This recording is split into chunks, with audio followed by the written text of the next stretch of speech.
ಹೆಂಡತಿಯ ಸ್ವಯಾರಿತ ಆಸ್ತಿಯಲ್ಲಿ ಗಂಡ ಏನಾದ್ರು ಆಸ್ತಿಯಲ್ಲಿ ಪಾಲನ ಕೇಳ್ಬೋದು ಅಂತ ಹೇಳಿದ್ರೆ ಖಂಡಿತವಾಗ್ಲೂ ಸಾಧ್ಯವಿಲ್ಲ. ಹೆಂಡತಿಯ ಸ್ವಯಾರಿತ ಆಸ್ತಿಯು ಅವಳಿಗೆ ಮಾತ್ರವೇ ಸಂಬಂಧಪಟ್ಟಿದ್ದು ಹೊರತು ಗಂಡ ಅದನ್ನು ಕ್ಲೈಮ್ ಮಾಡೋಕ್ಕೆ ಬರೋದಿಲ್ಲ.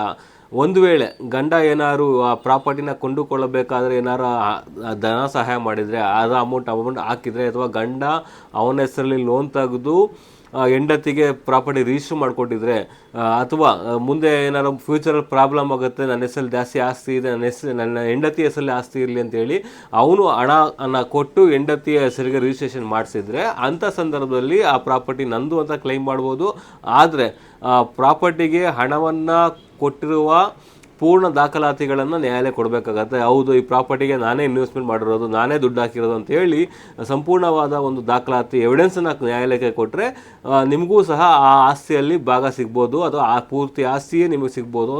ಅದು ನ್ಯಾಯಾಲಯದ ಮೇಲೆ ಡಿಪೆಂಡ್ ಆಗಿರುತ್ತೆ. ಬಟ್ ನೀವು ಸರಿಯಾದ ಒಂದು ದಾಖಲಾತಿಗಳನ್ನ ಕೋರ್ಟಿಗೆ ಒದಗಿಸಬೇಕಾಗತ್ತೆ. ಒಂದು ವೇಳೆ ಒದಗಿಸಿಲ್ಲ ಅಂತೇಳಿದ್ರೆ ಅದು ಹೆಂಡತಿಯ ಸ್ವಯಾರಿತ ಆಸ್ತಿ ಆಗುತ್ತೆ. ಹೆಂಡತಿಯ ಸ್ವಯಾರಿತ ಆಸ್ತಿ ಮೇಲೆ ಯಾರೂ ಸಹ ಕ್ಲೈಮ್ ಮಾಡೋಕ್ಕೆ ಬರೋದಿಲ್ಲ, ಅದು ಆಕೆಯದಾಗಿರುತ್ತೆ, ಅದು ನಿಮಗೆ ಭಾಗ ಸಿಗೋದಿಲ್ಲ.